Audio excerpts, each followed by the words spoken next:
ওই সন্তান ইবাদত করে পাহাড়ের চূড়ায়, কিন্তু আম্মা জানের কলিজার মধ্যে দুরহ পেরেশানি।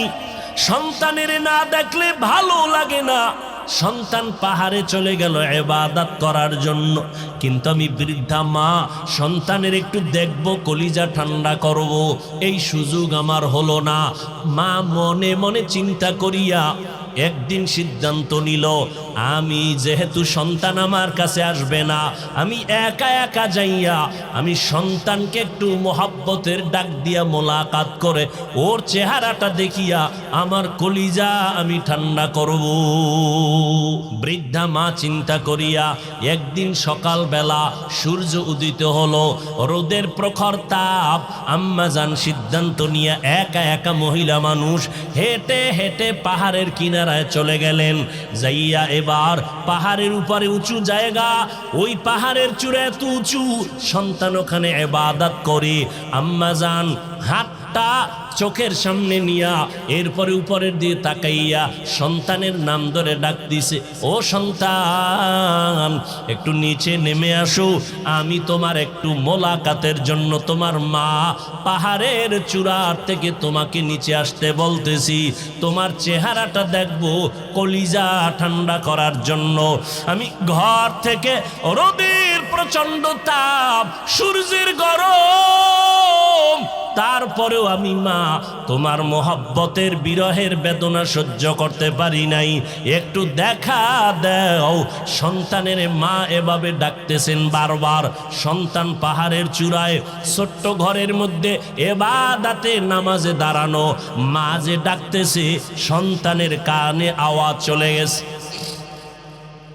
নামাজের মধ্যে দাঁড়াইয়া সন্তান মায়ের কণ্ঠ পাইয়া চিন্তায় পড়ে গেল, এখন আমি মাওলার সামনে দাঁড়াইয়া আমি আল্লাহর সাথে কথা বলতেছি, আমি সূরা কেরাত পড়তেছি, কোরআন তেলাওয়াত করতেছি, এখন কি আমি আল্লাহর ডাকের সাড়া দিব নাকি ডাক বাদ দিয়া মায়ের ডাকে পাহাড়ের নিচে চলে যাব? এই চিন্তা করিয়া সিদ্ধান্ত নিল, আমি আল্লাহর ইবাদত ছাড়ব না, মায়ের ডাকে সাড়া দিব না। আম্মাজান রৌদ্রের গরমে এতটা কষ্ট পাইয়া দীর্ঘ টাইম দাঁড়াইয়া এবার নিরুপায় হইয়া নিরাশ হইয়া আম্মাজান বাড়ির মধ্যে আবার চলে গেলেন, আর মনের মধ্যে একটু হালকা কষ্ট পাইলেন। এরে সন্তানেরা, আল্লাহর কসম করে বলি, যতই বাহাদুরি করি না কেন, মা বাবার চোখের পানি আর দোয়া ছাড়া এই জায়গায় কোনো দিন বসতে পারি নাই। ও সন্তানেরা, কত মা জীবনভর কষ্ট করেছেন, কত বাবা অল্প টাকায় বেতন পাইয়া সংসার চালাইতেন, কত কষ্ট করে সন্তানের আমাদের মানুষ বানাইছেন। আব্বা জানের মাঝে মাঝে মনে চাইতো ইলিশ মাছ দিয়া খানা খাবে, কিন্তু ইলিশ মাছ কিনার মতো টাকা ছিল না। মনের দুঃখ নিয়েই আজ কবরে চলে গেলেন। আম্মা জানের মনে চাইতো আঙ্গুর বেদানা খাবে, কেনার মতো টাকা নাই, আম্মা জান খেতে পারে নাই। আজকে তুমি সন্তান ওই মা বাবাকে দাফন করে কবরে রাখিয়া তুমি আজ আরামে, কত আরামে খাও আর ঘুমাও। তোমার ফ্রিজে ফলের অভাব নাই, মাছের অভাব নাই, তোমার ফ্রিজে ভরা মাছ, তোমার ঘরের মধ্যে ফল ভরা, কিন্তু কি লাভ হবে? যেই মা বাবা ফল খাওয়ার আফসোস করলেন, মাছ খাওয়ার আশা করেছিলেন, আজকে তারা সাদা কাপনের প্যাকেট হয়ে কবরে পড়ে আছি। ওই মা বাবার জন্য একটু কি চোখের পানি ছেড়ে দোয়া করতে পারো নাই রে যুবক? যেই মা বাবা তোমার আমার জন্য এত চোখের পানি ফেললেন, যেই মা বাবা তোমার আমার জন্য এত কষ্ট করলেন, জীবন ভর তুমি আমি যদি মা বাবার গোলাম হয়ে কাজ করি, ঋণ আদায় করা যাবে না। জীবনের মূল কষ্ট মায়ের প্রসব বেদনা,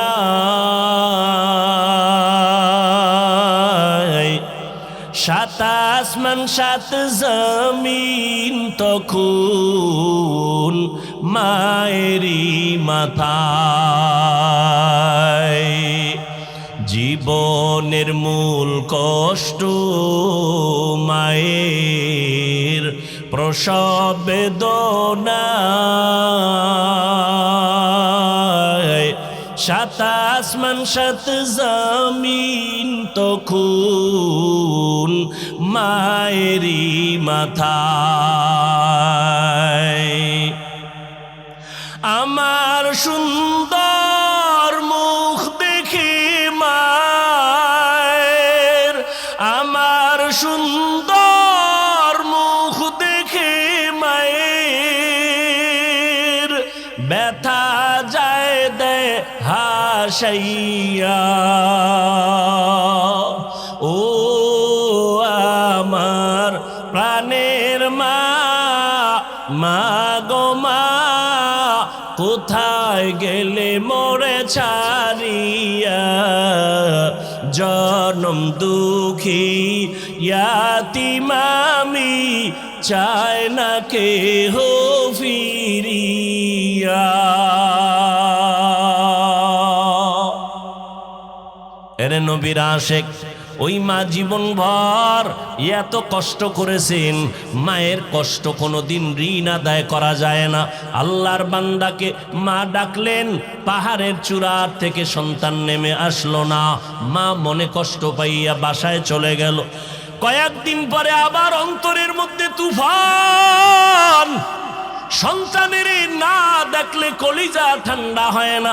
মা পাগলনির মতো চোখের পানি ছেড়ে কাঁদে, চোখে ঘুম নাই।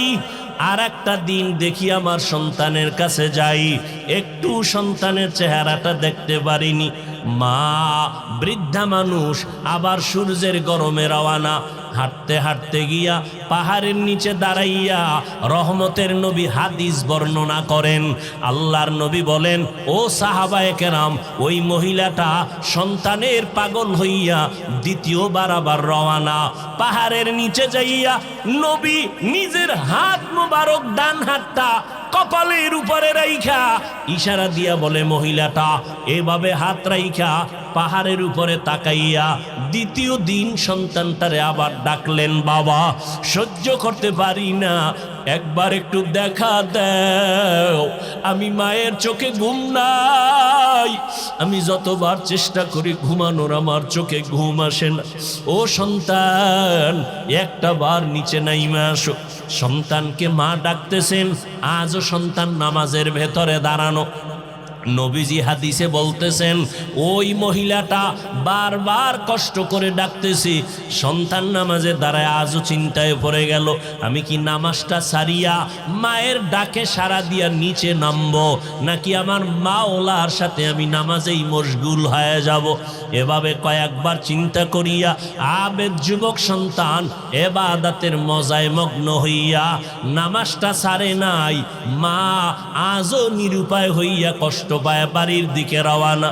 চোখের পানি ছেড়ে কাঁদে, আর নিয়ত করেছে আর আমি সন্তানের ডাকতে আসব না।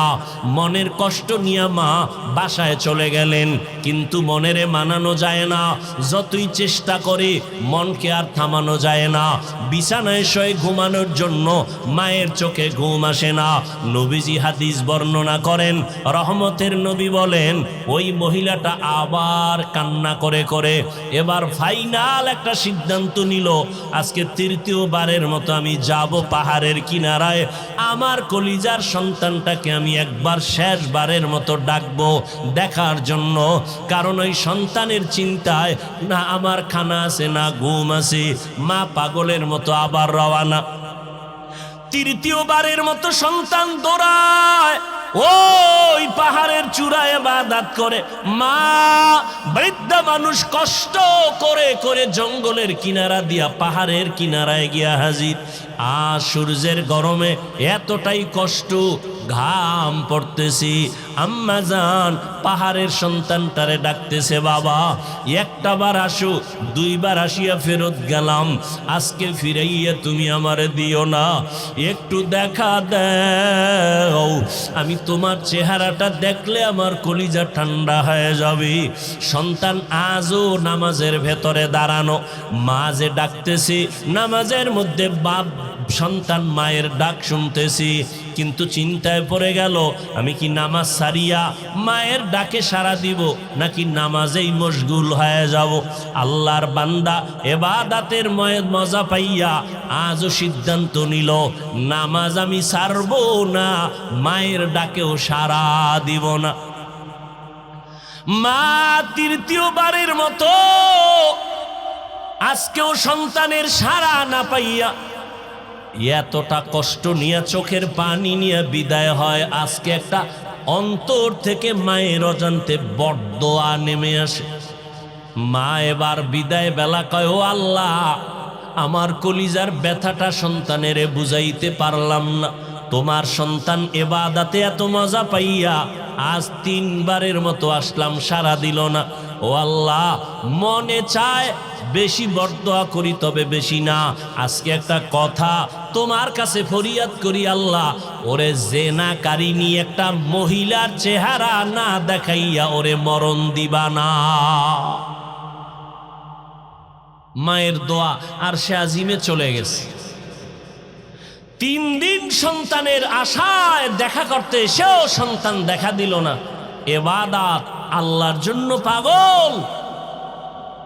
মা এবার বলেই ফেললেন, আল্লাহ, জেনাকারিনী মহিলার চেহারা না দেখাইয়া আমার সন্তানেরে মরণ দিও না। আমাদের কাছে এটা মারাত্মক কোনো বরদোয়া না, কিন্তু একজন খাঁটি আল্লাহর বান্দার জন্য কঠিন একটা মুসিবত। মা যদি বলতেন যে জিনা না করাইয়া কবরে নিও না, তা তো আরো কঠিন হয়ে যাইত। যদি বলতেন, ও আল্লাহ, জিনাকারিনী মহিলার সাথে জিনা করাইয়া কবরে নিও, মা বরদোয়া করতে দেরি আর সে আজিমে কবুল হইতে দেরি হয় না। কিন্তু মা এটা বলে নাই, হালকাভাবে বলছে, আল্লাহ, আমার সন্তানেরে জিনাকারিনী মহিলার চেহারা না দেখাইয়া কবর দিও না, কারণ আমার সন্তান জীবনে কোনোদিন বেগানার দিকে তাকায় নাই, কোনোদিন বেপর্দা নারীর চেহারা দেখে নাই। একজন খাঁটি আল্লাহওয়ালার জন্য সব থেকে বড় এক মূল্যবান সম্পদ বেগানার থেকে নিজের নজরকে হেফাজতে রাখা।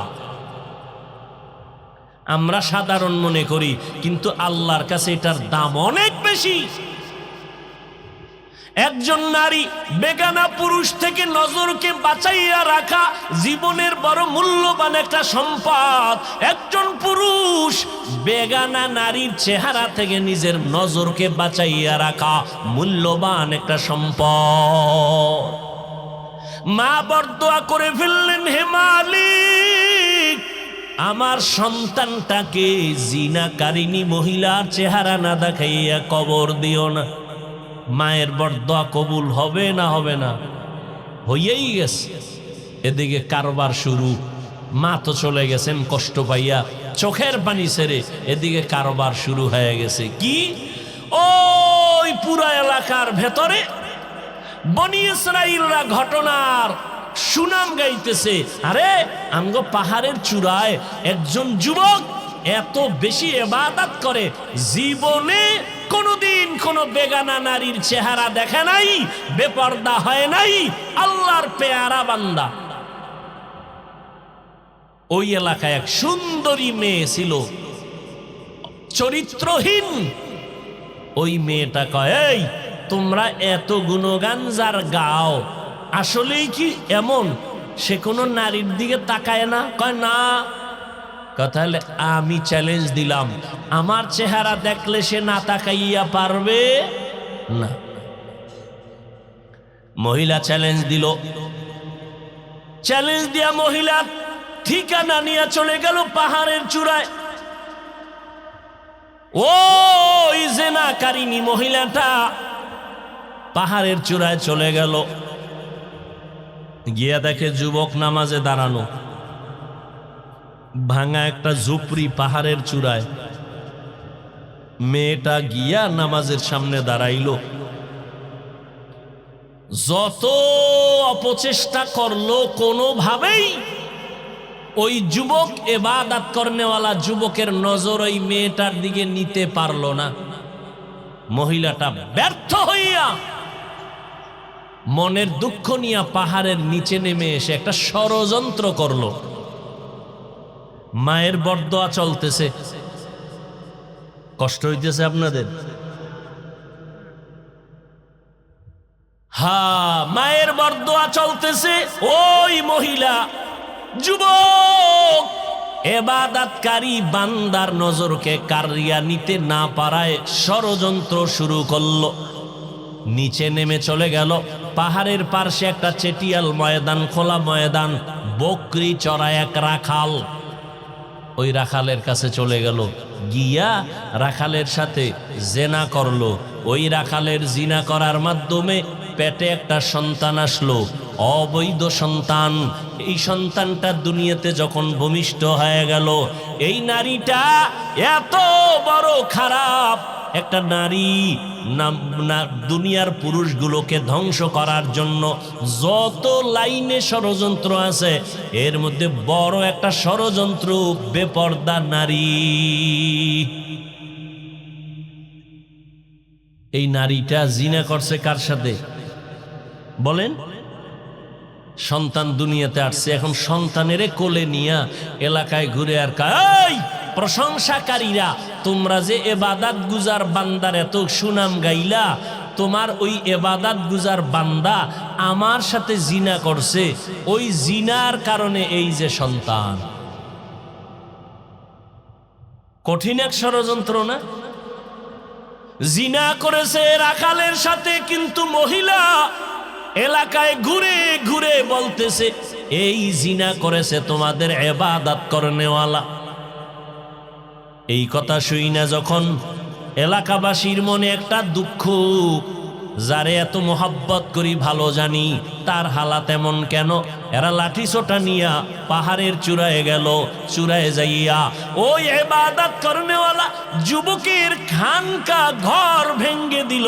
এরপরে এক পর্যায়ে তার গায়ের মধ্যে হাত দেওয়ার যখন সামনে আগাইল, যুবক চোখের পানি ছেড়ে বলে তোমরা এমন কেন করো? বলে আমরা শুনলাম তুমি নাকি এই এলাকার এক মহিলা, তার সাথে জিনা করেছো। বলে আল্লাহর কসম আমি কখনো জিনা করি নাই। বলে ওই মহিলার পেটের বাচ্চা কোলে আসছে, মহিলা বলতেছে ওই বাচ্চা নাকি তোমার জেনার বাচ্চা। এবার বলে আল্লাহর বান্দা বলে মহিলাকে বাচ্চা সহ আমার কাছে হাজির করো। মহিলা যদি বলতে পারে যত বিচার হবে আমি বিচার মেনে নিব। লোকেরা চলে গেল, ওই জেনাকারিনী মহিলাকে বাচ্চা সহ তার সামনে হাজির। মায়ের বরদোয়া ছিল, ও আল্লাহ আমার সন্তানটাকে জেনাকারিনীর চেহারা না দেখাইয়া কবর দিবা না। সন্তানটা নিয়ে যখন হাজির হয়ে গেল, এলাকার হাজারো মানুষ সেখানে হাজির। যুবক ওই ইবাদতখানায় 2 রাকাত নামাজ পড়ে মাওলার কাছে কান্না শুরু করলো আর বলে ও মালিক দয়া করে আমাকে মাফ করে দাও। আজ আমার উপর একটা মিথ্যা অপবাদ চলে আসছে, তুমি ছাড়া আমার আপন কেউ নাই। আমার মনে হয় মায়ের সাথে কোনো না কোনো উপায় একটু কষ্ট দিয়েছি, তুমি বুঝি বেজার হয়ে গেছো, তুমি আমাকে উদ্ধার করো, বাঁচায়া দাও। এমন ভাবে কান্না করে ইবাদত করনেওয়ালা যুবক আল্লাহর কাছে দোয়া করে এবার নিচের দিকে নামলো। জেনাকারিনী মহিলাটা বাচ্চা নিয়ে হাজির হলো, হাজারো মানুষ, এলাকার মানুষ হাজির। এইবার মহিলা বলে, জিনাকারিনী মহিলা আল্লাহর বান্দার দিয়ে নজর করে বলে তুমি আমার সাথে জিনা করেছো। বলে তাই নাকি? মিথ্যা কথা বলো। কয় না, এই বাচ্চাটা তোমার আমার জেনার কারণে হয়েছে। আল্লাহর বান্দা ওই মহিলার দিকে তাকাইয়া বলে বাচ্চাটা আমার কোলের মধ্যে দাও।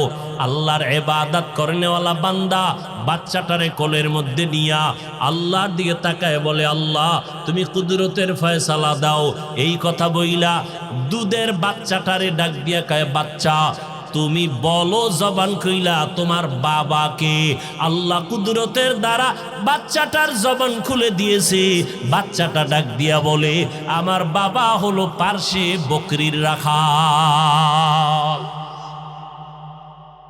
পাশে বকরির রাখাল হলো আমার বাবা।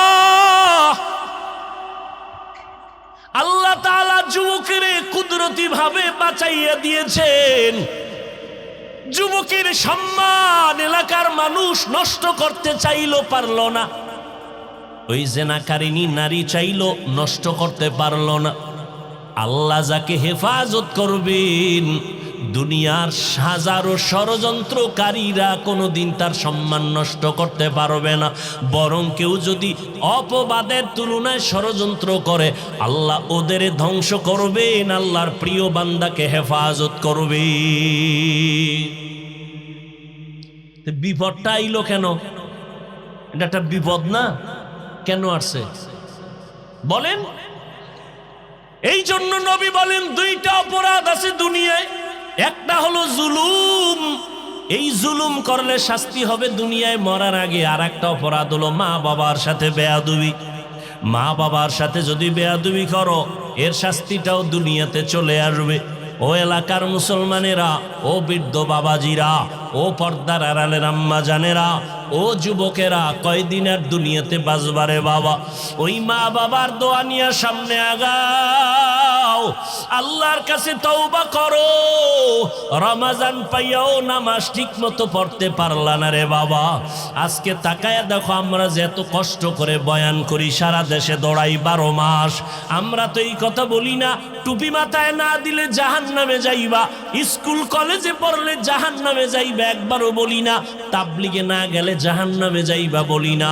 আমরা বলি বাবা স্কুলে পড়ো, কলেজে পড়ো, ভার্সিটিতে পড়ো, লেখাপড়া করো, ডাক্তার হও, ইঞ্জিনিয়ার হও, ইসলাম বাধা দেয় না। কিন্তু বান্দা খবরদার, আমার আল্লাহকে ভুলিয়া যাইও না। নামাজ পড়ো, মা বাবার খেদমত করো। ও যুবকেরা, তোমার মতো কত যুবক স্কুল কলেজে পড়িয়াও 5 বেলার নামাজ পড়ে আছে না নাই?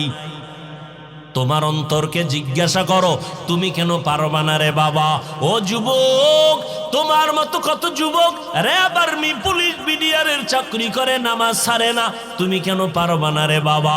তোমার মতো যুবক নদীর মধ্যে মাছ ধরে, নামাজ ছাড়ে না, তুমি কেন পারবা না? আল্লাহর ভয় অন্তরে জমা করে নাও। আমার কবরে আমি যাব, তোমার কবরে তুমি যাইবা, আমার জবাব আমি দিব, তোমার জবাব তুমি দিবা। কিন্তু খবরদার, আমি বুঝায় গেলাম পায়ে ধরিয়া, আল্লাহর মোহাব্বত নিয়ে যাও। কোনো পীর তোমার কবরে গিয়া সহযোগিতা করবে না, কোনো বক্তা, কোনো মাওলানা গিয়া সহযোগিতা করবে না। সাদা কাফনের 3টা সাদা কাফনের প্যাকেট হয়ে কবরে একা পড়ে থাকতে হবে। ও যুবক বাবারা, তোমার মতো যুবক তাকায় দেখো, স্কুল কলেজে পড়ে, চাকরি করে, ব্যবসা করে, নামাজ ছাড়ে না। ও আল্লাহর বান্দা মুরব্বীরা, আপনাদের মতো কত বুড়া মানুষ লাঠি হাতে নিয়া আল্লাহর ঘর মসজিদে গিয়া 5 বেলার নামাজ পড়ি, আপনারা বুড়া হইয়া কেন পারেন না? আল্লাহর কাছে কি জবাব দিবেন চিন্তা করেন। ও পর্দার আড়ালের আম্মা জানেরা, আপনারা নবীর স্ত্রী আয়েশা রাদিয়াল্লাহু তাআলা আনহার মতো দামি নারী, ফাতেমা রাদিয়াল্লাহু আনহার মতো দামি নারী, এর আম্মা জান, আপনারা ইসমাইল নবীর মা হাজেরা আলাইহাস সালামের মতো দামি নারী, এরে আম্মা জান, আপনারা ঈসা নবীর মা মারিয়াম আলাইহাস সালামের মতো দামি নারী। এই দুনিয়াতে এক বড় বেঈমানের নাম আমি বয়ানের শুরুতেই বলেছিলাম, নাম ফেরাউন। ওই ফেরাউনের ঘর এত বড় বেঈমান ফেরাউন, তার ঘরে স্ত্রীর নাম জানেননি? নাম কি? আসিয়া। ও পর্দার আড়ালের আম্মা জানেরা, এত বড় বেঈমান ফেরাউন, কোরআন শরীফে যার নাম আসছে, এত বড় বেঈমানের ঘরে তার আপন স্ত্রী আসিয়া এত বড় দামি নারী হয়ে গেল। আল্লাহর নবী বলেন, কিয়ামতের ময়দানে জান্নাতের ভেতরে আমি নবীর সাথে আসিয়ার সাথে বিবাহের বন্ধন হয়ে যাবে। ফেরাউনের ঘরে থাইকে আসিয়া এমন আল্লাহ পাকের পেয়ারা বান্দি হয়ে গেলেন। একদিন ফেরাউন দাঁড়ানো, আসিয়ার হাতের থেকে যেন কি পড়ে গেল। আসিয়া অজান্তে আল্লাহর নাম জবানে বলল। ফেরাউন ডাক দিয়া কয়, আসিয়া তুমি কার নাম বললা? এইবার আসিয়া ভয় পেয়ে গেল। আমি গোপনে আল্লাহরে ডাকি, ফেরাউন জানে না, আজকে অজান্তে জেনে ফেললো। যখন জেনেই ফেলেছে এখন আর গোপন করে লাভ নাই। আল্লাহর বান্দি আসিয়া কয়, ও ফেরাউন, তুমি আমার স্বামী হতে পারো, তুমি আমার খোদা না। মিশরের সবাই তোমারে খোদা মানে, আমি আমার আল্লাহ একজনকেই মানি। বলে কারে মানো? মুসা নবী যে আল্লাহকে মানে, আমি আসিয়াও সে আল্লাহকে মানি। এইবার ফেরাউন বলে, এটা কেমন কথা? বলে এটাই আসল কথা। এইবার ফেরাউন বলে, আসিয়া আমাকে খোদা মানতে হবে। আসিয়া ডাক দিয়া কয়, আমি যারে অন্তর দিয়া মোহাব্বত করি, মালিকেরে আর ভুলবো না। তোমারে যিনি বানাইছেন তিনি আমার আল্লাহ, ওই আল্লাহর নাম আমার জবান থেকে আর ছাড়ব না। এবার ফেরাউন বলে, রে আসিয়া, আল্লাহর নাম বন্ধ করো। আসিয়া ডাক দিয়া কয়, জীবনটাও যদি দেওয়া লাগে দিয়ে দিব, তারপর আমি আমার মালিকেরে ভুলব না। ফেরাউন এবার দীর্ঘ টাইম অনেক বুঝানোর পরে ব্যর্থ হইয়া আসিয়াকে বলে, আসিয়া রেডি হও, তোমাকে শুলিবিদ্ধ করব, ফাঁসিতে ঝুলাইয়া দিব। আসিয়া বলে, ভয় দেখায় লাভ নাই, আমি ফাঁসির মঞ্চেও যাইতে রাজি, আল্লাহকে ভুলতে রাজি না। আসিয়াকে যখন এই সুসংবাদ দিয়া কঠিনভাবে এলান করলো, হাজারো লাখো মানুষ মিশরের জমিনে হাজির হয়ে গেল। ফেরাউন খোদার স্ত্রীকে ফাঁসি দেওয়া হবে, শুলিবিদ্ধ করা হবে, ফাঁসির মঞ্চ রেডি হয়ে গেল। আসিয়া চোখের পানি ছেড়ে কান্না করে আর বলে, হে মালিক, যত বড় মুসিবত আসুক না কেন, আমি যেন তোমাকে ভুলিয়া না যাই, ধৈর্য হারা হইয়া না যাই। হঠাৎ করে আসিয়া কান্নার মধ্যে দেখে মুসা নবী রাস্তা দিয়া হাঁটিয়া যায়। আসিয়া ডাক দিয়া কয়, ও নবী মুসা, আপনি জানেননি আমার উপরে কেমন বিপদ চলে? কয় জানি। বলে, জানলে একটু বলবেননি? আপনি তো মাঝে মাঝে আল্লাহর সাথে কথা বলেন। বলে, হ্যাঁ বলি। বলে, আমার এখন ফাঁসির মঞ্চ রেডি, আপনি একটু আমাকে সংবাদ দেন, আমার আল্লাহ এই মুহূর্তে আমার উপরে রাজি নাকি বেজার? মুসা নবী ডাক দিয়া কয়, রে আসিয়া, কোনো পেরেশানি করবা না, আল্লাহ তোমার উপরে এই মুহূর্তে অনেক খুশি, তুমি ধৈর্য ধারণ করো। আসিয়া এই কথা শুনিয়া আসমানের দিকে তাকাইয়া বলে, হে মালিক, আজ আবার ফাঁসি হয়ে যাবে, তোমার কাছে আমার একটা দাবি হলো। ক্বালাত রব্বি বিনিলি ইনদা বাইতিকাল মুহাররম। সকালবেলা বাজারে গিয়া যদি তুমি ইলিশ মাছ কিনো, দুপুর বেলা খানার সময় ইলিশ মাছ পাইবা। সকালে বাজারে গিয়া যদি ইলিশ মাছ না কিনিয়া দুপুর বেলা যদি বলো, বিবি ইলিশ মাছ দাও, কোনোদিন পাওয়া যাবে না। আল্লাহ দুনিয়া নামক গ্রহে আমাদের পাঠাইছেন আখিরাতের বাজার করার জন্য। দুনিয়ার বাজারে বসে আখিরাতের মাল সঞ্চয় করো, মরণের পর থেকে তার বিনিময়ে তুমি সামনে দেখবা, হাসরের ময়দানে দেখবা। আখিরাতের মাল তুমি সঞ্চয় যদি করতে চাও, দুনিয়া নামক বাজার থেকে পারবা না, যতক্ষণ পর্যন্ত তোমার অন্তরে আল্লাহর ভয় আসবে না। আর আল্লাহর এই ভয়ের নাম তাকওয়া। যারা আল্লাহকে ভয় করবেন তাদের নাম হলো মুত্তাকি। আল্লাহ তাআলা বলেন, এই তাকওয়া অর্জন করার রাস্তা দুইটা, একটা হলো খাঁটি আল্লাহওয়ালাদের সোহবত, আর একটা হলো রমাজানের রোজা। রোজার মাধ্যমে তাকওয়া যে দ্রুত গতিতে অর্জন হয়, ভিন্ন কোনো আমলে হয় না। এজন্য আল্লাহ কয় হাদিসে কুদসি, নবীজি উম্মতকে বলে দেন, নামাজের হাদিয়া ফেরেশতার মাধ্যমে দিলাম, তেলাওয়াতের হাদিয়া দিয়া দিলাম, জাকাতের হাদিয়া দিলাম, রোজার হাদিয়া দিলাম না। রোজাদারকে জানায় দেন, আমি আল্লাহ আমার হাতে বান্দার সামনে ডাইরেক্ট হাদিয়া দিয়া দিব। আল্লাহ ডাইরেক্ট দিয়ে দিবেন রোজাদারকে হাদিয়া। মুহাদ্দিসিনে কেরাম বলেন, কি দিবেন হাদিয়া আল্লাহ? নবীজির হাদিস দ্বারা আল্লাহ জানায় দিছেন। আল্লাহ বলেন হাদিয়া হলো, আল্লাহ বলেন রোজাদার তুমি আমার জন্যই রোজা রাখছো, এর হাদিয়াটা আমি আল্লাহ নিজেই। অর্থাৎ রোজাদার তুমি আমার, আমি আল্লাহ তোমার। हर के दारत खौफे हक दर दिल मदाम जन्नतुल मअवा दे हद उरा मकाम। আল্লাহ বান্দার কৃতকর্ম অনুযায়ী ফলাফল দিয়ে দিবেন। আল্লাহ সব জানেন, আমি কি করি আপনি কি করেন, গোপনে কি করেন, অন্তরে কি কল্পনা, কেউ জানেন না। কে জানেন? এজন্য আল্লাহ হলেন আলিমুল গায়বি ওয়াস শাহাদা। আল্লাহ তার কুদরতের দ্বারা যেমনি ভাবে গায়েব জানেন, এই সিস্টেমে পৃথিবীর আর কেউ গায়েব জানে না, একমাত্র কে জানেন? আল্লাহ জানেন। আলিমুল গায়বি ওয়াস শাহাদাতি হুয়ার রাহমানুর রহিম।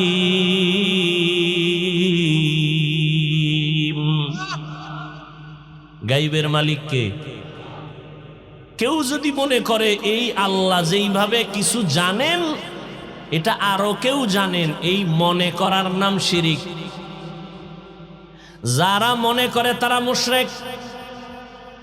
আল্লাহ বলেন আমা ইউশরিক বিল্লাহ ফাকাদ হারামাল্লাহু আলাইহিল জান্নাহ। যারা শিরিকের গুনাহ করে তাদের জন্য জান্নাত হারাম। আল্লাহ শিরিক মুক্ত ঈমানও আল্লাহ আমাদের দান করেন। একটি হাদিস পড়ছি খুতবায়, হাদিসের একটা অংশ আল্লাহর নবী বলেন ইত্তাকিল মাহারিম তাকুন আবাদান নাস।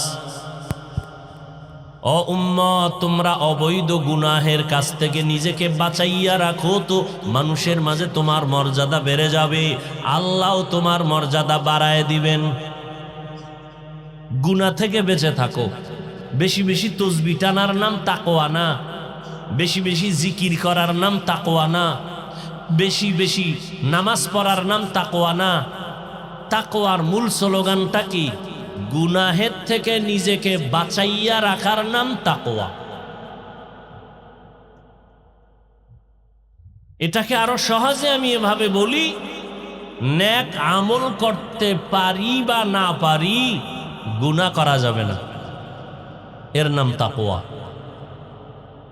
নেক আমল করতে পারি বা না পারি, কি করা যাবে না,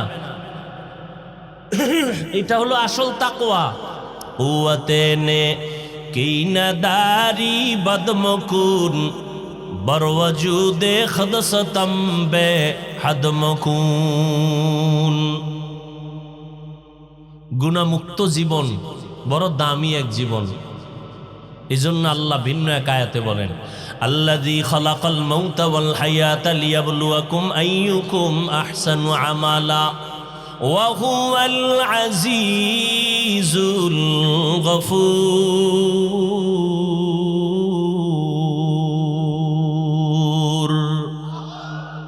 আল্লাহ বলেন আমি হায়াত আর মৌতের মাঝখানে তোমার জীবন দিলাম, জীবন দিয়া পাঠাইলাম কেন? আমলের পরীক্ষা নিব, আমি দেখব কারা ভালো আমল করে। বেশি আমল না ভালো আমল? বেশি আমল আল্লাহ চান না, ভালো আমল চান। কিন্তু কোন দিনের আমলটা ভালো হবে কারো জানা নাই। এই জন্য আমল চালায় যাও, চালায় যাও, চালায় যাও। একদিনের আমল যদি আল্লাহর কাছে ভালো হয়, এই একটা দিনের সেজদা জান্নাত ওয়াজিব করে দিবে। আতিনা ফি দারে দুনিয়া না হাসান, আতিনা ফি দারে উকবা না হাসান, ইয়া গিয়াসাল মুস্তাগীসিন ইহদিনা লাফতিখারা বিল উলুমে ওয়াল গিনা। হর গরিদে নেকো তু তৈয়ার হে, जो न मांगे उससे तू बेजार है। গুনাহমুক্ত জীবন বান্দা অর্জন করো, সেজন্য লাগবে আল্লাহর ভয়, তাকওয়া। তাকওয়া অর্জন করার জন্য লাগবে খাঁটি আল্লাহওয়ালাদের নেক নজর। এখন ভেজাল ভরা দুনিয়া, ধর্ম নিয়ে ভেজাল দিন দিন শুধু বেড়েই চলছে। এতদিন ভেজাল ছিল মসজিদের বাইরে, এখন ভেজাল মসজিদের ভেতরে।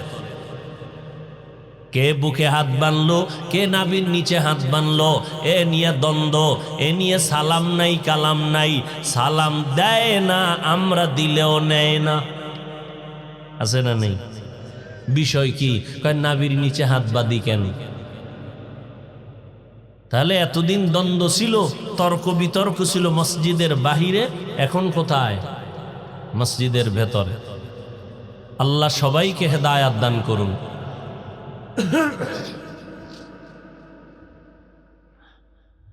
আলোচনার বিষয়বস্তু তাকওয়া অর্জন করো। তাকওয়া অর্জন করার এক মহামূল্যবান মেডিসিন হলো রমজানের রোজা।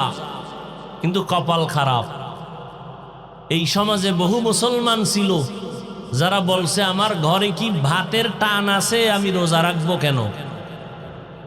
এরকম কুলাঙ্গার আছে না নেই? আমরা কি ভাতের অভাবে রোজা রাখি? হ্যাঁ ওরে ভাই, পৃথিবীতে যত ধর্ম আছে আল্লাহর দেওয়ার মানুষের বানানো, সব ধর্মে রোজা আছে, নাম আলাদা, সিস্টেম আলাদা। তার মানে না খাওয়ার সাধনা হিন্দুদের মধ্যে আছে, না খাওয়ার সাধনা বৌদ্ধ ধর্মের মধ্যে আছে, না খাওয়ার সাধনা খ্রিস্টান ধর্মের মধ্যে আছে, না খাওয়ার সাধনা। আমরাও না খাইয়া সাধনা করি, তবে ব্যবধান কি? আমাদের না খাওয়ার সাধনার মধ্য দিয়ে আমরা আল্লাহকে তালাশ করি। কোন কোন ধর্মের ইতিহাস এমন আছে যে না খাওয়ার সাধনা করিয়া যদি কেউ জাগাত মরতে পারে না খাইয়া, বিনা হিসাবে স্বর্গে চলে যাবে। না খাওয়ার সাধনা সব ধর্মে আছে, কিন্তু মুসলমান ধর্মের না খাওয়ার সাধনা শুধু না খাইয়া থাকার নাম রোজা না, আল্লাহর পরিচয় নিয়ে আল্লাহর মোহাব্বত তৈরি করে চলার নাম রোজা। এজন্যই রোজার মাধ্যমে তাকওয়া অর্জন হয়। তাকওয়া মানে গুনাহমুক্ত হওয়া। পেটের মধ্যে প্রচন্ড ক্ষুধা, ইফতারির বাকি আছে আধা ঘন্টা, সামনে খানাও রেডি, পানিও রেডি, ইফতারি রেডি, 10 প্লেটে 10 জনের ইফতারি। রোজাদার দাঁড়াইয়া বসার আগে চিন্তা করে 10 জনের যে ইফতারি দিছে তো আমার একার লাগে, কি দিছে? পেটে এই পরিমাণ ক্ষুধা। এত প্রচন্ড ক্ষুধার পরেও ইফতারির 20 মিনিট আগে কি কেউ পানি পান করে? কার ভয়? আল্লাহর। আল্লাহ কয় এই 1 মাসের সাধনা দিয়া 11 মাস রেডি রেখে দাও। রমজানের 1 মাসের সাধনা দিয়ে 11 মাসকে পরিচালনা করো, কারণ এই মাস হলো সব মাসের মধ্যে সরদার, সাইয়্যিদুশ শুহুর শাহরু রমাজান।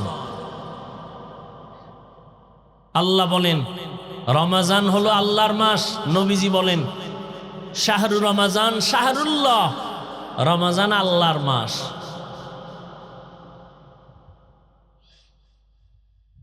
এই রমাজান পাইয়াও যারা তাকওয়া অর্জন করতে পারি নাই তাদের বদনসিব। রমাজান তো 1 মাস, তাকওয়া অর্জন করার রাস্তা দুইটা, হয়তো রমাজানের রোজার দ্বারা তাকওয়া অর্জন করো, দ্বিতীয় আরেক রাস্তা খাঁটি আল্লাহওয়ালা তাদের নেক নজরের দ্বারা তাকওয়া অর্জন করো। তাহলে রমাজান চলে গেল, এখন রাস্তা একটা বাকি, আল্লাহওয়ালাদের মাধ্যমে নেক নজর লাগায়া তাকওয়া অর্জন করা। লিকুল্লি শাইইন মা'দিনুন ওয়া মা'দিনুত তাকওয়া কুলুবুল আরিফিন। প্রত্যেকটা জিনিসের একটা গোডাউন আছে, তাকওয়ার গোডাউন হলো খাঁটি আল্লাহওয়ালাদের কলব। আল্লাহওয়ালাদের কলবের ভেতরে তাকওয়া, তারা যদি নেক নজর লাগায় দেয়, আল্লাহ তাআলা তার অন্তরে তাকওয়ার মেডিসিন দান করেন। সোহবতে সালেহ তোরা সালেহ কুনাত, সোহবতে তালে তোরা তালে কুনাত। এক জমানা সোহবতে বা আউলিয়া বেহতেরা সত সালা তাআত বেরিয়া। খারাপ লাগে? দুনিয়াটা পরীক্ষার হল। বাধ্যবাধকতা করে নাই আল্লাহ দ্বীনের জন্য। মসজিদে ঢুকবেন দরজা খোলা, গানের প্যান্ডেলে ঢুকবেন সেই দরজাও কি খোলা। আল্লাহ ধৈরেই বলবেন এই ঢুকলি কেন, বরং আল্লাহ স্বাধীনতা দিয়ে দিছেন। মন চাইলে গুনাহ করো, মন চাইলে নেক আমল করো, ফলাফলের বেলায় টের পাইবা পুরস্কার না তিরস্কার। তবে অনেকে বলে মরার পরে কি হবে না হবে চিন্তা করে লাভ নাই। তবে আজকে থেকে মনে রাখবেন, গুনার সীমানা যদি পেরিয়ে যায়, যেটাকে আমরা বলি পাপ বাতি হয়, তাহলে শাস্তি মরার আগেই হবে, মরার আগেই শুরু হয়ে যায়। দলিল قال النبي صلى الله عليه وآله وسلم اثنان يعجلهما الله في الدنيا البغي وعقوق الوالدين।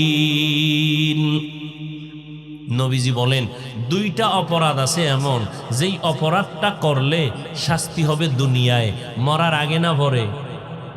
কথা বলেন না কেন? মরার আগে। কয়টা অপরাধ?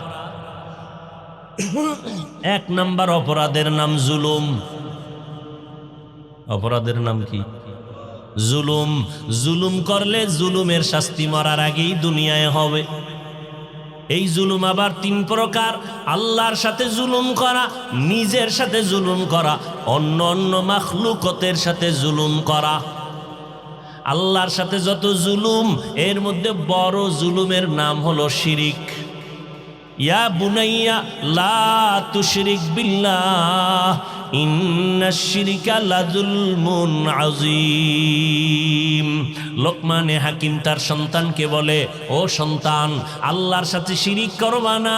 শিরিক হলো জুলুমের মধ্যে বড় জুলুম। নিজের সাথে জুলুম করা মানে গুনাহ করে নিজেকে ধ্বংসের পথে নেওয়া এক জুলুম। হাতের হক আদায় না করা, হাতের সাথে জুলুম। চোখের হক আদায় না করা, চোখের সাথে জুলুম। জবানের হক আদায় না করা, জবানের সাথে জুলুম। অন্তরের হক আদায় না করা, অন্তরের সাথে জুলুম। পায়ের হক আদায় না করা, পায়ের সাথে জুলুম। অন্যান্য মাখলুকতের সাথে জুলুম। যেমন একটা ঘটনা হাদিসে আছে, আল্লাহর এক বান্দি, নারী না পুরুষ? কথা বলেন। আল্লাহর এক বান্দি জীবনভর নেক আমল করেছেন, এমন কোন নেক আমল নাই যে আমলটা বান্দি করে নাই।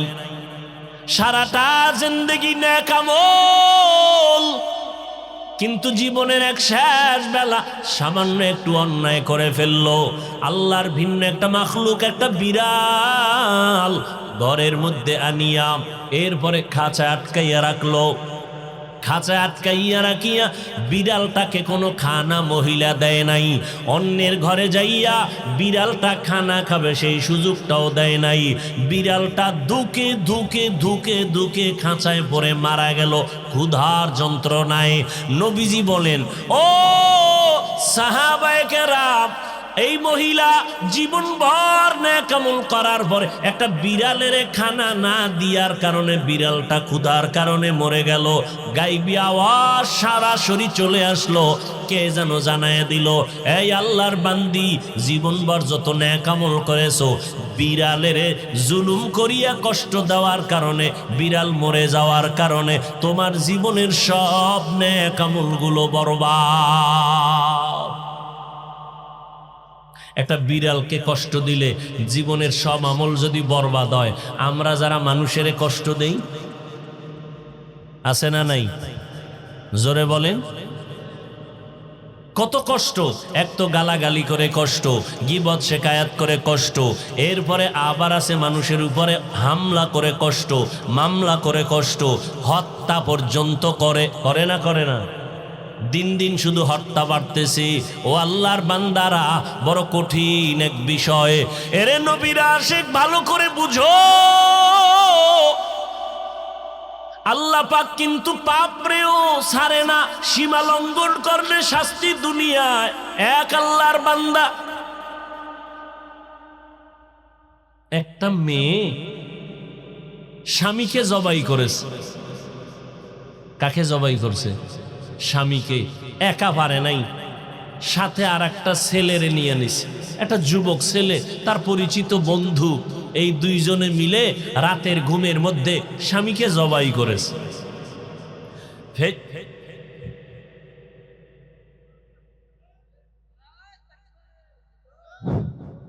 কথা শুনতে থাকি, আওয়াজ যেহেতু আছে, এই গোপনে অন্ধকারে কেউ পালায় যায় না, এই অভ্যাস ভালো না। এতক্ষণ বসছেন, আর একটু ধৈর্যের সাথে বসেন। আল্লাহ সবাইকে কবুল করেন। আরো মহাব্বতে বলেন। আল্লাহ পাক বান্দাকে জাহান্নামে দিতে চান না, কখনোই আল্লাহ কাউকে জাহান্নামে দিতে চান না। তা জাহান্নাম বানাইলেন কেন? কিছু গাদ্দারেরা বলে আমরা সব জান্নাতে গেলে জাহান্নামে যাবে কে? এরকম কিছু মানুষ আছেন, বলে এত আমল দিয়া হবে কি? তো মানুষ, কিছু কিছু মানুষ আছে ইচ্ছা করে জাহান্নামে যাবেই। আমি পীর সাহেবের কাছে গেছি, পীরের ছাড়ব না, যদি জাহান্নামে যাওয়া লাগে যাব। আল্লাহ কয় এই সমস্ত গাদ্দার মানুষের জন্য জাহান্নাম বানায় রাখছি, কিন্তু আমি আল্লাহ চাই না কেউ জাহান্নামে যাক। এজন্য তওবার দরজা অল টাইম খোলা। আসো, তওবা করো, আমি আল্লাহ তোমার জীবনের গুনাহ মাফ করে দেব। ভাইরা আমার, আল্লাহর বান্দি একটা যুবকের সাথে নিয়ে একটা স্বামী আপন স্বামীকে জবাই করেছে। জবাই করিয়া লাশটাকে ফালায় দিছে, কেউ জানে না। আত্মীয় স্বজনের জানায় দিল।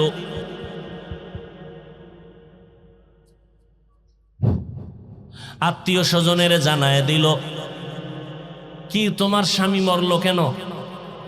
কয় যে করোনায় আক্রান্ত, এই জিনিস খাইছে, সেই খাইছে। এই ফেসবুকের যারা গোলাম আছেন, আপনারা মোটামুটি জানেন এই ঘটনা সারা দুনিয়াতে ভাইরাল হয়েছে। হয়তো মনে নাই, আমি স্মরণ করায় দিচ্ছি। মরেই গেছে, মেরে ফেলছে, করোনার অজুহাত দিয়া মরে গেছে, শেষ। নিরাপদ স্ত্রী ওই বন্ধু যুবকের নিয়া আনন্দে চলাফেরা করে, স্বামী তো নাই। স্বামীটা ছিল ভদ্র মানুষ, স্কুলের এক মাস্টার, চরম ভালো মানুষ। আপনারা কি মনে করেন যারা স্কুল কলেজে পড়ালেখা করে বা করায় এরা খারাপ? প্রত্যেকটা লাইনে ভালো মানুষ আছে। এমনও RAB, army, police, BDR, OC, DC আছে, এক টাকাও হারাম খায় না, আছে না নেই? ভাইরা আমার, দীর্ঘ প্রায় 3-4-5 বছর হয়ে গেল, হঠাৎ এই যে স্বামীটাকে মেয়েটা জবাই করেছে কেউ জানে না, কিন্তু এই যে বন্ধুর সাথে মোবাইলে কথা বলছে, এই কথাগুলো রেকর্ড হয়ে আছে মোবাইলের মেমোরিতে। আল্লাহর কুদরত, নিরাপরাধ একটা স্কুল মাস্টারকে মেরে ফেলবে, নিরাপদ মনে করছে, সমস্যা নাই। 2-3-4-5 বছরের মাথায় ধরা পড়ে গেছে। বলে কেমনে? কয়েকদিন ওই যে মোবাইলে রেকর্ড করা মোবাইলটা হারায় গেছে। মোবাইলটা হারায় গেছে। মোবাইলটা হারানোর পরে গ্রামের একজন সাধারণ মানুষ মোবাইলটা পেয়েছে। মোবাইলটা একটা বাটন সেট, নর্মাল 1200-1300 টাকা দামের মোবাইল। তো মোবাইলটা পাইয়া বাসায় রাখছে 2 দিন, কোনো কল আসে না, রাইখেই দিস। ব্যাটারি চার্জ শেষ, মোবাইলটা বন্ধ হয়ে গেছে। ওভাবে রয়ে গেছে দীর্ঘদিন। 1-2-3 মাস পরে এই যে মোবাইলটা পাইল, এর স্ত্রী গেছে তার বাবার বাড়ি বেড়াইতে। তো একদিন ডয়ারে কিছু খুঁজ করতে গিয়া দেখে মোবাইল পড়ে আছে, মনে নাই যে পাওয়া মোবাইল। হঠাৎ দেখা এটা মোবাইল কেউ নিল না, কার মোবাইল? তো মোবাইলটা চার্জে ঢুকাইয়া ওপেন করছে, এর মধ্যে কল আসছে। কল আসার পরে একজনে কল দিছে, রিসিভ করছে। এ ভাই আপনি কে? বলে আমি মোবাইলওয়ালা। তাই আপনার নাম পরিচয় সব দেন। দিস ভাই মোবাইলটা আপনি আমাকে দিবেন? আপনার মোবাইল আপনি নিবেন, এখানে সমস্যা কি? আপনাকে আমি হাদিয়া দিব 2000 টাকা। আপনার মোবাইল আপনি নিবেন, হাদিয়া দিবেন কেন? কিছুক্ষণ পরে বলে মোবাইলটা আমি সরাসরি নিতে পারবো না, আপনি অমুক বাজারের পাশে একটা গ্রামের রাস্তার পাশে দোকান আছে, ও দোকানের পিছনে ফেলে যান, আমি আপনার ওখানে আমি 5000 টাকা রেখে দিব, মোবাইলটা আমারে দেবেন। আচ্ছা, মোবাইলওয়ালা মোবাইল নিবে, তুমি টাকা 1বার 2বার 5000 এগুলো বলো কেন? মনের মধ্যে সন্দেহ আসে না? আসে না? আসে। এইবার চিন্তা করে কারণটা কি। এবার মোবাইলটার মেমোরি খুলছে, মেমোরিটা ওপেন কইরা এবার দেখে রেকর্ড বাজতেছে, কল রেকর্ড, কথার আওয়াজ, মেয়ে আর যুবক দুইজনার কথা। তো কথা যা বলতেছে, ওই যুবকের নাম যা, এই যুবকের নাম তা। মোবাইলে মেয়েটা বলতেছে নাম ধরে, রাজু তুমি আসো, এভাবে এভাবে আমরা করুন। এই যে মোবাইলটা পাইছে এই যুবকের নামও কি? এখন ওর ভয় লেগে গেছে, আমি তো জীবনে কিছু অন্যায় করি নাই, আমার নামে হেন কেন? সরল মানুষ ভয় পেয়ে গেছে। ও এগুলো শুই না, মোবাইলটা বন্ধ করে ফেলেছে। বন্ধ করে ডয়ারে রাইখা কাকে বলবে? কাউকে বলে না, ভয়। আমার নাম কয় এক মাইয়া, আমি কারে মারমু না মারমু এটি তো আমি কিছুই জানি না। তো সামনে বাড়ির দরজা একটা দোকান, দোকানের যে ছেলেটা খুব শিক্ষিত, মোটামুটি ভদ্র, ওর কাছের বন্ধু, ওকে গিয়ে গোপনে বলে মোবাইলটা আমার হাতে দাও। মোবাইল নিয়ে রেকর্ড শুনলো, শোনার পরে বলে তোমার কোনো দোষ নাই, এই নামের ছেলের এইটা ঠিকানা খুঁজে বের করি। মোবাইল দিল, খুঁজতে খুঁজতে খুঁজতে খুঁজতে গিয়া পাইল বরগুনা জেলার একটা ঘটনা। ওখানে চলে গেল, নিয়ে গিয়া সত্য ঘটনা জানলো। এত বছর আগে এই এলাকায় স্ত্রীর ঘরে স্বামী হত্যা, নিহত হয়েছে। বোনের আত্মীয় স্বজনকে বলল আপনারা মামলা করেন না কেন? কয় এটা করোনার সময় কি হয়েছে না হয়েছে আল্লাহর কাছে বিচার দিয়ে দিছি। কয় না, বিচার তো দুনিয়ায় হবে, জুলুমের বিচার। ছেলেটা মোবাইলটা প্রশাসনের হাতে থানায় জমা দিয়ে দিল। থানায় এই মোবাইল নিয়া এরপরে এই মেয়েকে আর ওই যুবকের ধরে এবার আদালতে হাজির। রহমতের নবী বলেন, দুইটা অপরাধ যদি করে দুনিয়ায় বিচার হবে মরার আগেই। 1 নাম্বার অপরাধের নাম জুলুম, দ্বিতীয় অপরাধের নাম হলো আল্লাহর মুহাব্বত অর্জনের জন্য মাধ্যম হলো দুইটা। এক হলো আল্লাহর কোরআনের তেলাওয়াত, দ্বিতীয় হলো নামাজ। আল্লাহর বান্দা যুবক মানুষ ইবাদত করে, যৌবনের ইবাদত আল্লাহর কাছে বেশি দামি। এজন্য আল্লাহর রাসূল যৌবনকালের ইবাদতকারীকে সুসংবাদ দিয়েছেন। যুবকদেরকে নবী বেশি ভালোবাসছেন আর বলছেন, ও যুবক, আমি মুহাম্মদের বিরোধিতা করেছে বুড়ারা, আর আমি মুহাম্মদের উপকার করেছে যুবকেরা। নবীজির যত দুশ্মন ছিল এর মধ্যে বুড়া যারা বেশি ছিল, এরা বেশি নবীর দুশ্মনী করছে। যুবকেরা নবীর সহযোগিতা করছে। 7 বছরের সন্তান হযরত আলী রসুলের হাতে হাত লাগায় কালেমা পড়ে রেডি হয়ে গেছে রসুলের পক্ষে একজন ঢাল। 7 বছর বয়সে কালেমা পড়ে ফেলছে। কেউ বলেন 10 বছর, কেউ বলেন 12। এই তিনটার মধ্যে একটা হযরত আলী, একদিকে রসুলের চাচাতো ভাই, কিছুদিন পরে হলেন সাহাবী, এরপরে হলেন রসুলের জামাতা।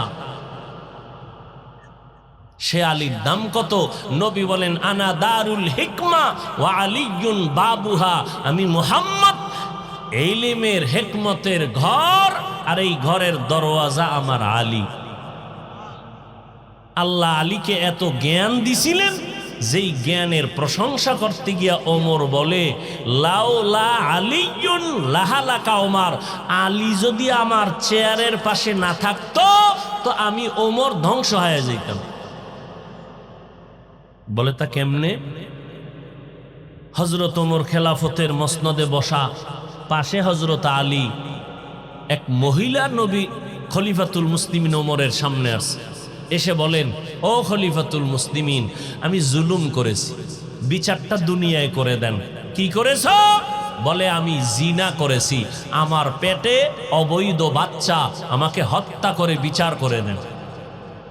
ওমরের তো কথার আগে তরবারি রেডি, জল্লাদ রেডি হয়ে যাও, এই মহিলাকে হত্যা করে দাও।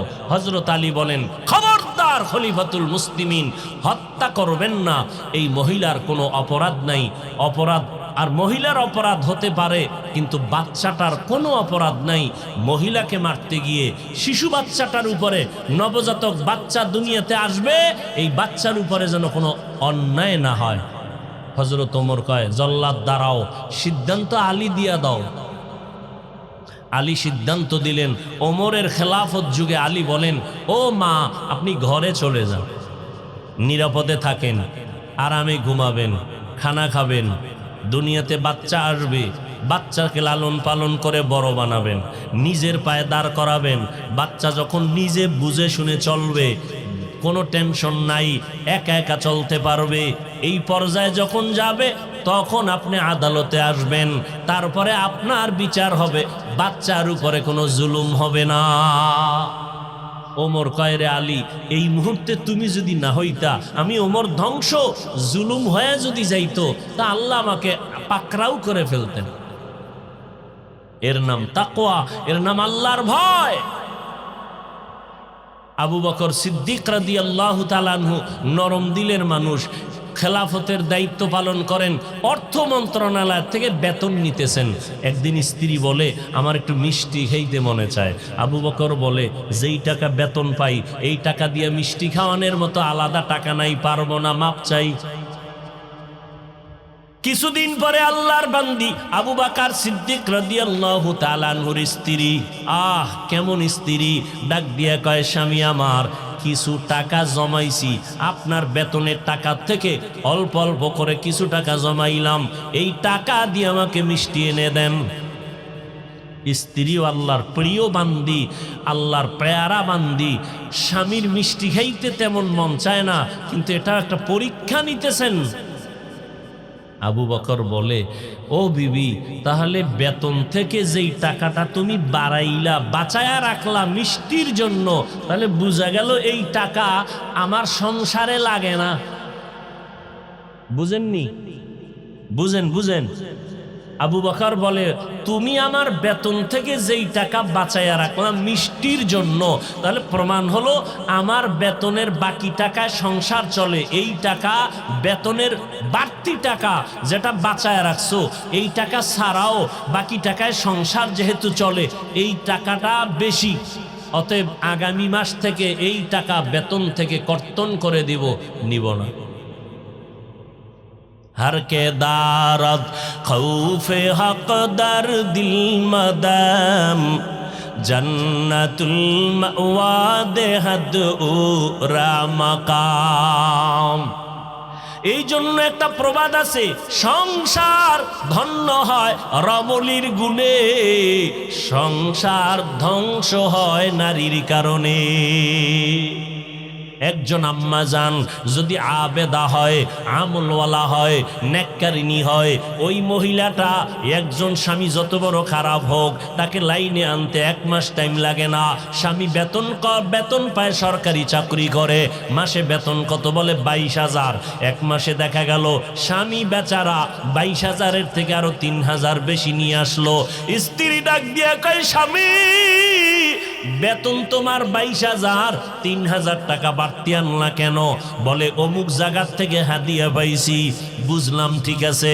এইভাবে প্রত্যেক মাসে যদি আম্মা জানেরা স্বামী বেচারার টাকার হিসাবটা নিতে থাকে, জীবনে কোনো স্বামী হারাম টাকা ঘরে নিতে পারবে না। বরং আম্মাজান যদি এমন হয় স্বামীর টাকা আসতেছে ডান হাতে বাম হাতে চিন্তা নাই, বরং নিজে স্বামীকে সতর্ক করবে, দূরের কথা স্বামীর টাকা গোপনে গোপনে সরাইয়া গুনার কাজে বন্ধু বান্ধবীর সাথে গিয়া মার্কেটে যায় আড্ডা করে, এই রকম স্ত্রী ঘরে ঘরে আসে না নাই? আল্লাহর কসম, স্বামী যদি বাইতুল্লাহর ইমামও হয় আর স্ত্রী যদি খেয়ানতকারিনী হয়, ওই স্বামীর কোটি টাকায়ও সংসারে বরকত হবে না। আল্লাহর বান্দা যুবক বড় আবেদ, এত পরিমাণে ইবাদত করতেছেন, ইবাদত করতে করতে করতে করতে এমন একটা পর্যায়ে গেল, এলাকায় ইবাদত করতে গিয়া মসজিদে যতক্ষণ থাকে আল্লাহ আল্লাহ, যখন মসজিদের বাইরে যায় গানের আওয়াজ, নাটকের আওয়াজ, বেপরদা নারীর আড্ডা আছে না নাই? যেমন প্রগতি স্কুল মাঠে কোরআনের বাগানে বয়ান চলতেছে, আবার এই স্কুলের বাইরে দোকানপাটে বেপরদা নারী আর যুবক যুবতীর আড্ডা চলতেছে। কথা বলেন না কেন? তাহলে এটা বেহেশতের বাগান, ওইটা কির বাগান? আল্লাহর কসম, এরে পর্দার আড়ালের আম্মা জানেরা ভালো করে শুনেন, কয়দিন আর দুনিয়াতে বাঁচবেন? চোখের সামনে নারীর লাশ আর লাশ। ভালো মানুষ হঠাৎ অসুস্থ হয়ে যায়, মাথা নষ্ট হয়ে যায়। এরে আম্মা জান, আপনাদের এত মর্যাদা আল্লাহ দান করেছেন, এই দুনিয়াতে আপনারা নবীদের মা, এই দুনিয়াতে আপনারা সাহাবায়ে কেরামদের মায়ের মতো মা। এরে আম্মা জানেরা, আপনাদের মাধ্যমেই তো হাফেজে কোরআন দুনিয়াতে আসছে, আপনারা আলেমদের মা, আপনারা কোরআনওয়ালাদের মা। এই দুনিয়াতে যত ভালো ভালো সন্তান আসছে সব মা আপনার কারণেই আসছে।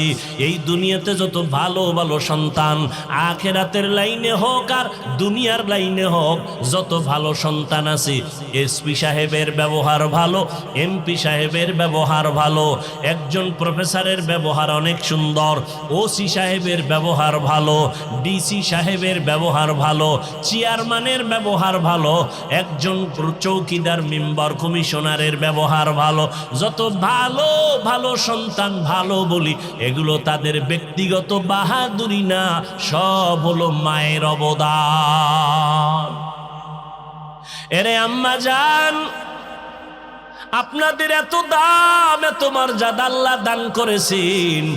এই দুনিয়াতে ভালো বাগান সাজাইতে হলে মায়ের মাধ্যমেই বাগান সাজবে।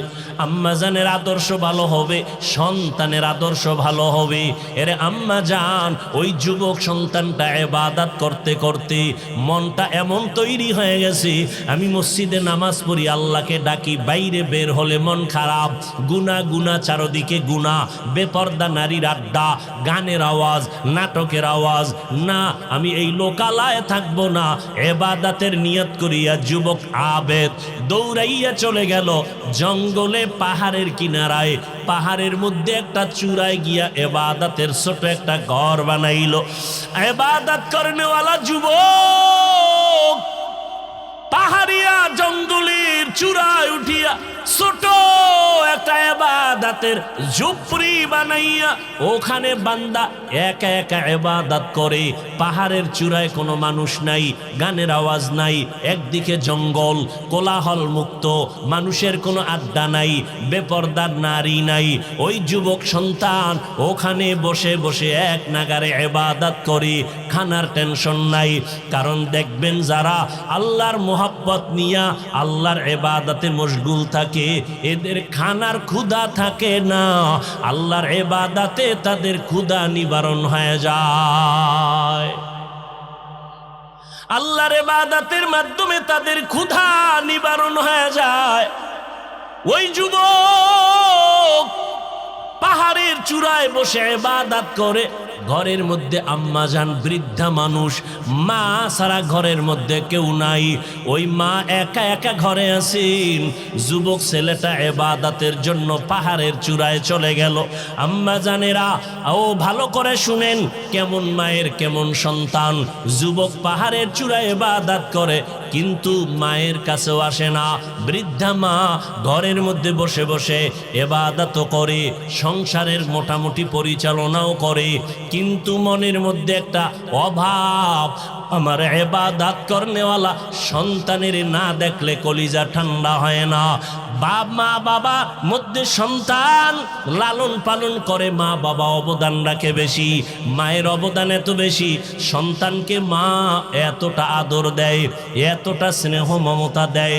মা সন্তানের নিয়ে এত কষ্ট সহ্য করে নেয়, এই কষ্টের 1000 ভাগের 1 ভাগ বাবা সহ্য করে নিতে পারে না। এই জন্য হাদিসে পাকে পয়গম্বর বাবার তুলনায় মায়ের সম্মানের কথা 3 বার বলেছি। মায়ের অধিকার আল্লাহ পাক বাড়ায় দিয়েছেন, নবীও বাড়ায় দিয়েছেন। ও নবীর আশিক, ও পর্দার আড়ালের আম্মা জানেরা, সন্তানের প্রতি মায়ের অবদান এত বেশি। মা সন্তানের নিয়ে এত কষ্ট করেন, খানা নাই ঘুম নাই, কত কষ্ট করে। ও নাজিরপুর এলাকার মুসলমানেরা, সন্তানেরা যত বড় কিছুই দাবি করো না কেন, মায়ের দোয়া ছাড়া কোনোদিন সম্ভব না। মায়ের চোখের পানির কারণে আজ আমি চেয়ারের মধ্যে বসেছি। মা বাবার দোয়া আর চোখের পানির কারণে তুমি আজ পরীক্ষায় ভালো নাম্বার পেয়েছো। মা বাবার চোখের পানি ছাড়া টাকা পয়সার মালিক হতে পারো নাই রে যুবক। মা বাবার চোখের পানি ছাড়া তুমি আর সম্মানের চেয়ারে বসতে পারো নাই। আজকে মানুষ তোমারে সম্মান করে, কত দোয়া করে, মা বাবার দোয়ার কারণে দাস তোমার এত সম্মান। আমার মায়ার নবীর জন্য মায়ের সম্মান অনেক বাড়ায় দিয়েছে। আমার মা এতটা কষ্ট করেছেন, দুনিয়াতে আমি আসার কষ্ট যে কত কঠিন। আম্মা জানের আওয়াজ ঘরের বাইরে যায় না, এলাকার কেউ আমার মায়ের গলার আওয়াজ শুনে নাই। কিন্তু আমি যেদিন দুনিয়াতে আসব, আমার আম্মা জান প্রসব বেদনায় পড়ে এতটাই চিৎকার দিয়ে কান্না করলেন, আমার আম্মা জানের কণ্ঠের আওয়াজ আমার ঘরের বাইরে কেউ শুনে নাই। কিন্তু আজ আমি দুনিয়াতে আসার ব্যথাটা এতটাই প্রচণ্ড, মা অজান্তে চিৎকার দেয়। মায়ের চিৎকারের আওয়াজে পাশের বাড়ির মানুষগুলো রাতের বেলা ঘুমাইতে পারে না। এত চিৎকারের আওয়াজ আর কান্নার আওয়াজ।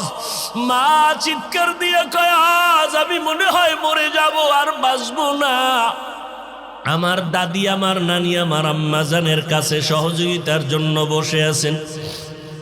আম্মা জান এক পর্যায়ে বলে, ও আমার মা, ও শাশুড়ি, আমার থেকে চলে যাও, আমার স্বামীকে আমার কাছে এনে দাও। আমার মা আমার বাবাকে কাছে টেনে ঘর থেকে সবাইকে সরাইয়া হাতটা ধরিয়া আম্মা জান কাঁদেন আর বলেন, ও স্বামী আমার, দয়া করে আমাকে মাফ করে দাও। তোমার ঘরে আসিয়া যেইভাবে খেদমত করা দরকার পারি নাই, আমি মরিয়া যাব। 7 আসমানের মতো বোঝা আমার মাথায় চেপে আসছে। সন্তান দুনিয়াতে আসার ব্যথাটা সহ্য করতে পারি না। এতটা প্রচণ্ড আঘাত, আমার কণ্ঠকে আমি সংবরণ করতে পারি না। ও স্বামী, আমি মরিয়া যাব। এই প্রসব বেদনায় কত নারীরা দুনিয়ার থেকে চলে গেল, তুমি আমাকে মাফ করে দাও। বাবা চোখের পানি ছেড়ে বলে, বিবি ধৈর্য ধারণ করো, আল্লাহ সাহায্য করবেন। আমিও দোয়া করতেছি। এইভাবে মা তোমাকে আমাকে নিয়ে কত কষ্ট করেছেন। আম্মা জানের এই প্রসব বেদনার কষ্ট, সন্তান জীবনটা দিয়েও যদি মায়ের গোলামি করে, মায়ের কষ্ট ঋণ আদায় হবে না।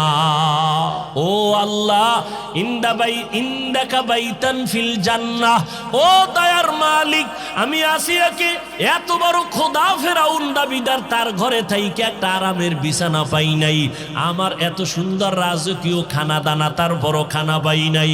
এই ফেরাউন তোমারে আল্লাহ বলিয়া ডাকার কারণে কত কষ্ট দিল, খানা দিল না, ঘুমের বিছানা দিল না, আজ আমাকে ফাঁসি পর্যন্ত দিবে, আমার শুলিবিদ্ধ করবে। ও আল্লাহ, আমি দুনিয়াতে একজন খোদার ঘরে থাইকেও শান্তি পাই নাই, ভালো বিছানা পাই নাই, আজ আমি তোমার কাছে আবদার করি, ও আল্লাহ তোমার পাশে একটা জান্নাতে আমার ঘর বানাইয়া দাও। আল্লাহর বান্দি আসিয়া এই কথা বলে চিৎকার দিয়া কান্না করেন। আপনারা আসিয়ার মতো দামি এক নারী, ও যুবক, আল্লাহর কাছে চোখের পানি ছেড়ে দোয়া করো। জীবনে তো গুনাহ কম করলাম না, আজকে এত বয়ান চোখে পানি নাই, মোনাজাতে চোখে পানি আসে না। আবার কত আল্লাহর বান্দা চোখের পানি ছেড়ে কান্না করে। এই ময়দানে এমন আল্লাহর বান্দা আছেন, অনেকের মা নাই, অনেকের বাবাও দুনিয়াতে নাই। ও যুবক বাবারা, ওই মা বাবার দোয়া কত যে জীবনের বড় সম্পদ।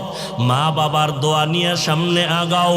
ও পর্দার আড়ালের আম্মা জানেরা, সন্তানকে কলিজা দিয়া দোয়া করবেন, সন্তানটাকে আদর্শ ডাক্তার বানায় যাবেন, সন্তানটাকে আদর্শ ইঞ্জিনিয়ার বানায় যাবেন। আপনার আদর্শ দিয়া সন্তান আদর্শওয়ালা হবে, আপনার আদবের আদর্শ দিয়া সন্তান আদবওয়ালা হবে, আপনার ব্যবহার দিয়া সন্তান ভালো ব্যবহার বলা হয়ে যাবে। ও যুবকেরা, যাদের মা নাই, যাদের বাবা নাই, কবরের কিনারায় যাইয়া চোখের পানি ছেড়ে দোয়া করিও। ওই মা বাবার জীবনের গুনার জন্য আল্লাহর কাছে চোখের পানি ছেড়ে দোয়া করো। আল্লাহর কাছে দোয়াটা করতে দেরি, কবুল হতে দেরি হবে না। যাদের মা বাবা নাই, চোখের পানি ছেড়ে দোয়া করো, কবর জিয়ারত করো। ওই সন্তানেরা ঈদের দিন কত সন্তানেরা মা বাবা নিয়ে কত আনন্দ করলো, আর যার বাবা নাই, মা নাই, অনেক আনন্দর ভিতরেও দুঃখ ভরা অন্তরে কেমন যেন নিঃশ্বাস। সব পাইলাম, বাবাকে আমার কাছে পাইলাম না, সবাইরে কাছে পাইলাম, মাকে কাছে পাইলাম না। ও মা হারা বাবা হারা সন্তান, ওই মা বাবার জন্য চোখের পানি ছেড়ে দোয়া করো। আর যার মা বাবা বেঁচে আছে, ও বাবারা, ওই মা বাবা বেঁচে থাকলে এখন গিয়া দোয়া চাইও। মাকে বলিও, মা, বয়ানের মধ্যে বসিয়া দেখলাম কত আল্লাহর বান্দা কান্না করে তওবা করলো, নামাজের জন্য চোখের পানি ছাড়লো, আমার চোখে কেন পানি আসে নাই? আল্লাহ বুঝি গুনার কারণে বেজার হয়ে গেছে। মা, তুমি আমার মাথায় হাত দিয়া দোয়া করিয়া দাও, তুমি যদি দোয়া করো আমার মাওলা তোমাকে কবুল করবেন। মা যদি মাথায় হাত দিয়া দোয়া করে বলে, হে মালিক, আমার সন্তানের তুমি কবুল করিয়া নাও, আমার সন্তানের কি তুমি হেদায়াতের সম্পদ দিয়া কবুল করে নাও, সাথে সাথে আরশে আজিমে দোয়াটা চলিয়া যাবে। ও আল্লাহর বান্দারা, ও কলিজার যুবক বাবারা, হেদায়াতের মালিক আমার আল্লাহ, এখনো সময় আছে, তওবা করে নাও। মনে মনে আল্লাহকে ডাকো আর বলো, হে আল্লাহ, মরিয়া গেলে যাব, আর নামাজ ছাড়ব না, বেপরদায় চলব না, মা বাবাকে কষ্ট দিব না, নবীর তরিকার বাহিরে চলব না, ওলামায়ে কেরামের পরামর্শ নিয়া নবীর সুন্নাত অনুযায়ী চলব। তওবা সবার কপালে নসিব হবে না, আল্লাহ যাকে কবুল করবেন সেই তওবার দরজায় ফিরে আসতে পারবে। ও পর্দার আড়ালের আম্মা জানেরা, আপনারাও তওবা করেন, আর জীবনে নামাজ ছাড়বেন না, বেপরদায় চলবেন না, মা বাবার জন্য দোয়া করবেন, মা বাবার দোয়া নিয়ে চলবেন, যারা নাই তাদের জন্য কোরআন পড়ে দোয়া করবেন, আর স্বামীর মাল হেফাজত করবেন, স্বামীর খেদমতের জন্য নিজেকে নিয়োজিত রাখবেন, সন্তানগুলোকে আদর্শ মানুষ বানাবেন, কোরআন পড়াইয়া ডাক্তারি পড়াবেন, কোরআন পড়াইয়া ইঞ্জিনিয়ারিং পড়াবেন। আল্লাহর মোহাব্বত নিয়ে যদি পড়াইতে পারেন, দুনিয়া থেকে বিদায়ের পর এই সন্তান ডাক্তার হইয়াও আপনার জন্য দোয়া করতে ভুলবে না, এই সন্তান ইঞ্জিনিয়ার হইয়াও আপনার জন্য দোয়া করতে ভুলবে না। ও আল্লাহর বান্দিরা, ও বৃদ্ধ বাবাজিরা, ও যুবকেরা, তওবা করার মতো যদি অন্তর তৈরি হয়, মুনাফিকি দুর্বলতা যদি অন্তরে না থাকে, যাদের অন্তরে তওবার নিয়ত আছে, আর নামাজ ছাড়বো না, বেপরদায় চলবো না, মা বাবারে কষ্ট দিব না, নবীজির তরিকা মেনে উলামায়ে কেরামের পরামর্শ নিয়ে চলবো, তওবা করার মতো যদি পাক্কা নিয়ত কারো অন্তরে থাকে, দুটো হাত আমার আল্লাহকে দেখাইয়া দেই। আয় আল্লাহ আমাদের তওবা কবুল করে নেন, আয় আল্লাহ আমাদের জীবনের গুনাহ মাফ করে দেন। আয় আল্লাহ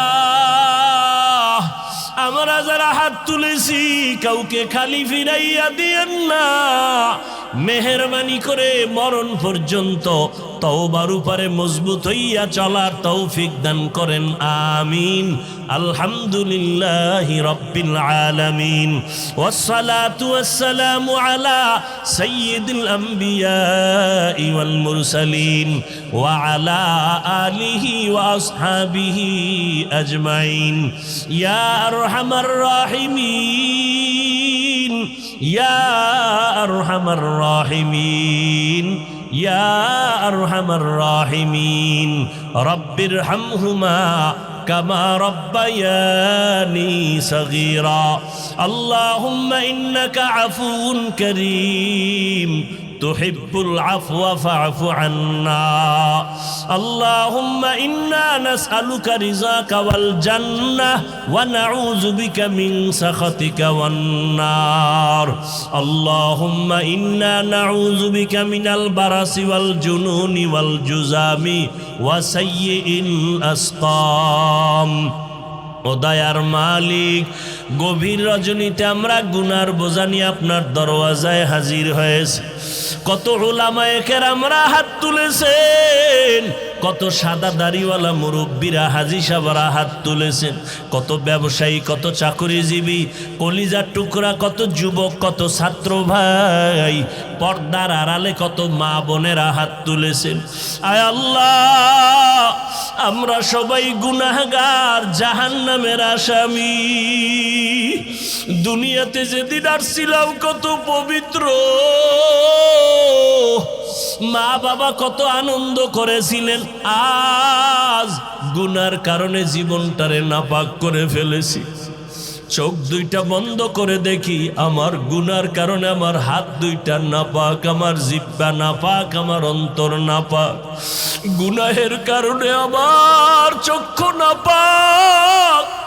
ও আল্লাহ, গুনাহ নিয়ে কবরে যেতে চাই না। দুনিয়াতে সূর্যের গরম সহ্য করতে পারি না, গুনাহ নিয়ে কবরে গেলে জাহান্নামের আগুন কেমনে সহ্য করব? দুনিয়াতে মশার কামড় সহ্য করতে পারি না, গুনাহ নিয়ে কবরে গেলে দুই পার্শ্বের মাটির চাপ কেমনে সহ্য করব রে আল্লাহ? আপনার দরওয়াজায় ফিরে আসছি, তওবার নিয়ত করেছি, আর গুনাহ করব না। আয় আল্লাহ, গুনার কারণে দিলটা এত শক্ত, চোখে পানিও নাই। আয় আল্লাহ, দিলটা নরম বানায় দেন, দিলটা নরম বানায় দেন। কান্নাওয়ালা চক্ষু দান করেন আল্লাহ, কান্নাওয়ালা চক্ষু দান করেন আল্লাহ, কান্নাওয়ালা চক্ষু দান করেন আল্লাহ। জিকিরওয়ালা জিহ্বা দান করেন আল্লাহ, আখিরাতের ফিকিরওয়ালা কলব দান করেন আল্লাহ। ও দয়ার মালিক,